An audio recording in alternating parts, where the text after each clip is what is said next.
Conservative পার্টির পিয়ারে পোলিয়েভ কানাডার পরবর্তী প্রধানমন্ত্রী হচ্ছেন, এই বিষয়টা আমরা প্রায় মেনেই নিতে শুরু করেছি। আমরা প্রায় সবাই বিশ্বাস করতে শুরু করেছি কানাডার পরবর্তী প্রধানমন্ত্রী হবেন পিয়ারে পোলিয়েভ। অবশ্য লিবারেল পার্টির নেতৃত্বের লড়াই এখন চলছে। অনেকেই আবার মনে করেন যে মার্ক কার্নি যদি শেষ পর্যন্ত লিবারেল পার্টির নেতা নির্বাচিত হন, সেই ক্ষেত্রে হয়তো ভোটের লড়াইটা বা চিত্রটা একটু ঘুরেও যেতে পারে। যাই হোক, সেটি পরের কথা, কিন্তু এখন পর্যন্ত আমাদের বিশ্বাসে, আমাদের আলোচনায় পিয়ারে পোলিয়েভকে আমরা কানাডার পরবর্তী প্রধানমন্ত্রী হিসাবে বিবেচনা করছি। কিন্তু সমস্যা হচ্ছে, পিয়ারে পোলিয়েভ যদি কানাডার প্রধানমন্ত্রী হন কিংবা কনজারভেটিভ পার্টি যদি কানাডার ক্ষমতায় আসে, তাহলে তার পলিসি কী হবে? ইকোনমিক পলিসি কি, সোশ্যাল পলিসি কি, ইমিগ্রেশন পলিসি কি? ইমিগ্রেশন পলিসি নিয়ে আমাদের আগ্রহের অন্ত নেই, আমাদের আগ্রহ সবচেয়ে বেশি। কিন্তু আমরা কখনোই এই বিষয়গুলোতে পিয়ারে পোলিয়েভের কাছ থেকে সুস্পষ্ট কোনো বক্তব্য আমরা পাই না। এই যেমন ধরুন, ডোনাল্ড ট্রাম্প যে কানাডা থেকে আমদানি পণ্যের উপর 25% ট্যারিফ আরোপের ঘোষণা দিয়েছেন, এটি নিয়ে পুরো কানাডার নাগরিকদের মাথা ব্যথার অন্ত নেই। কিন্তু আমরা পিয়ারে পোলিয়েভ কী করতে চান, প্রধান বিরোধী দলীয় নেতা, যিনি আর কয়েক মাস পরে নির্বাচনের মাধ্যমে যিনি প্রধানমন্ত্রী হবার একেবারে অপেক্ষায় আছেন, তার প্রস্তুতি কী, তিনি কি করতে চান? আমরা কিন্তু তার কাছ থেকে সুস্পষ্ট পজিশন, কোনো ব্যাখ্যা আমরা এখন পর্যন্ত পাইনি। আমি খেয়াল করেছি যে কখনো কখনো কোথাও সাংবাদিকরা তাকে প্রশ্ন করেছিলেন। তিনি এক বাক্যে বলেছেন যে এই প্রধানমন্ত্রী জাস্টিন ট্রুডো একটা অযোগ্য প্রধানমন্ত্রী, অদক্ষ প্রধানমন্ত্রী, সেই কারণে এরকম একটা অবস্থা হয়েছে, আমি ক্ষমতায় গেলে এটি হবে না। কিন্তু পিয়ারে পোলিয়েভ ক্ষমতায় গেলে তিনি ট্রাম্পকে কীভাবে মোকাবেলা করবেন কিংবা এই বিষয়গুলো তিনি কিভাবে ট্যাকেল করবেন, সেই বিষয়ে কোনো প্রশ্নের উত্তর তার কাছ থেকে পাওয়া যায় না। যাই হোক, কিন্তু আজকে দর্শক, তিনি ইমিগ্রেশনের ব্যাপারে তার একটি মনোভাব বলি কিংবা তার পলিসি ডিসক্লোজার বলি বা তার অ্যাটিটিউড বলি, একটি গুরুত্বপূর্ণ একটি অ্যানাউন্সমেন্ট তিনি করেছেন। ঠিক অ্যানাউন্সমেন্ট না, তিনি কিছু বক্তব্য রেখেছেন এবং সেই বক্তব্য থেকে আমরা ধরে নিতে পারি, আমরা ধারণা করতে পারি তার ইমিগ্রেশন পলিসিটা অন্তত কী হবে। আসুন এই বিষয়গুলো নিয়ে একটু আলাপ আলোচনা করি। আজ ইন্টারন্যাশনাল হলোকস্ট রিমেম্বারেন্স ডে এবং ওয়েস্টার্ন ওয়ার্ল্ডে এটি অত্যন্ত গুরুত্ব সহকারে পালন করা হয় এবং কানাডায় এই ধরনের একটি অনুষ্ঠানে ইন্টারন্যাশনাল হলোকস্ট রিমেম্বারেন্স ডেতে পিয়ারে পোলিয়েভ তিনি বক্তৃতা করছিলেন এবং সেখানে বক্তৃতা করতে গিয়ে তিনি দাবি জানিয়েছেন, তিনি বলেছেন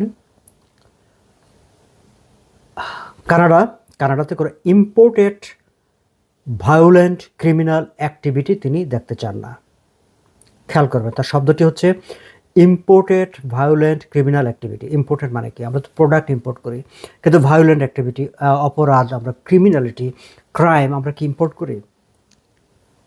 তার আক্রমণের জায়গাটা, তার আঙ্গুল কিন্তু হচ্ছে ইমিগ্রেন্টদের দিকে, যারা বিশ্বের অন্যান্য দেশ থেকে অভিবাসী হয়ে কানাডায় এসে বসবাস করতে চাচ্ছেন, তাদের দিকে তিনি বলছেন। তিনি দাবি জানিয়েছেন যে যারা কানাডাতে আছে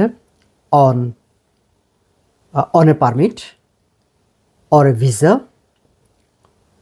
মানে সেটি ভিজিটর ভিসা হতে পারে, ওয়ার্ক পারমিট হতে পারে, কিংবা যে কোনো ধরনের টেম্পোরারি ভিসা নিয়ে তিনি কানাডায় এসেছেন, এসে কানাডা থেকে গেছেন, রিফিউজি ক্লেমেন্ট, তারা যদি কোনো অপরাধ, তাদের মধ্যে যারা ভায়োলেন্ট অ্যাক্টিভিটিসে জড়িয়ে পড়েছে বা জড়িত বা অপরাধে জড়িত, তাদেরকে ইমিডিয়েট কানাডা থেকে বের করে দেওয়ার জন্য, ডিপোর্ট করে দেওয়ার জন্য তিনি সরকারের প্রতি দাবি জানিয়েছেন।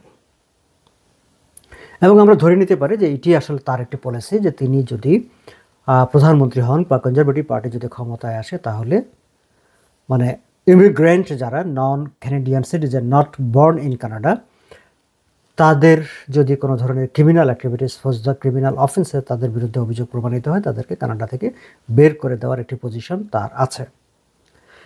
এই আলোচনায় আমরা স্টিফেন হার্পার, কনজারভেটিভ পার্টির লাস্ট প্রাইম মিনিস্টার, কনজারভেটিভ পার্টির স্টিফেন হার্পারের শাসন আমলের কথা আলোচনায় আমরা আনতে পারি, আমরা মনে করতে পারি। দর্শক, আপনারা যারা কানাডায় একটু দীর্ঘ সময় ধরে আছেন, তারা জানেন যে সেই সময়ে একটি আইন এরকম পাশ করা হয়েছিল যে যারা কানাডার সিটিজেন নয়, ইমিগ্রেশন নিয়ে কানাডায় এসে যারা সিটিজেন হয়েছেন কিংবা ইমিগ্রেন্ট হিসেবে বা অন্যভাবে কানাডায় বসবাস করছেন, তারা যদি কোনো ক্রিমিনাল অফেন্স করেন এবং সেই আদালতে দণ্ডিত হন, তাহলে তাদেরকে তার নিজ দেশে বের করে দেওয়া হবে, পাঠিয়ে দেওয়া হবে।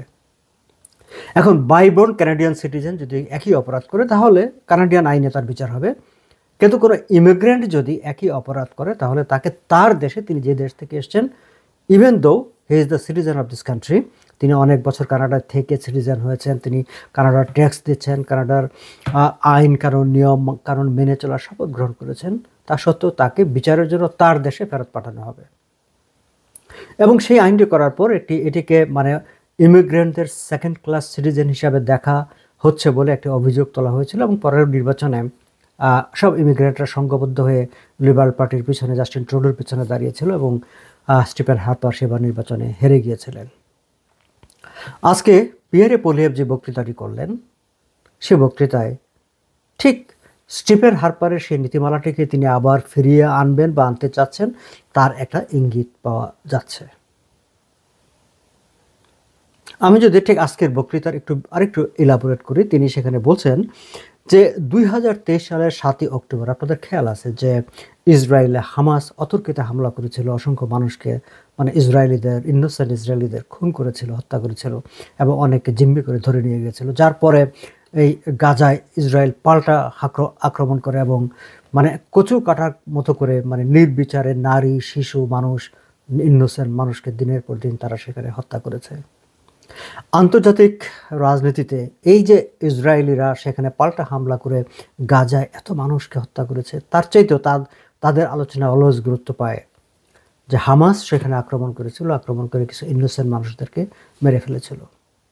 এবং আজকে ইন্টারন্যাশনাল এই যে হলোকাস্ট রিমেম্বারেন্স ডে, সেখানে বক্তৃতা করতে গিয়ে পিয়ারে পোলিয়েভ সেই কথাটি বলেছেন। তিনি বলছেন যে হলোকাস্টের পরে ইহুদিদের উপর সবচেয়ে বড় জেনোসাইড বলে ম্যাসাকার ঘটেছে এই 7ই অক্টোবর 2023, যেটি হামাস করেছে, তিনি বলছেন। এবং তার ভাষ্য তিনি তার বক্তৃতায় উল্লেখ করছেন যে তারপরে কানাডার স্ট্রিটে, কানাডার রাস্তাঘাটে, সোসাইটিতে, নানা জায়গায় হেট ক্রাইম অস্বাভাবিকভাবে বেড়ে গেছে, এবং ইহুদিদের প্রতি হেট ক্রাইমটা অস্বাভাবিকভাবে বেড়ে গেছে বলে পিয়ারে পোলিয়েভ মনে করছেন।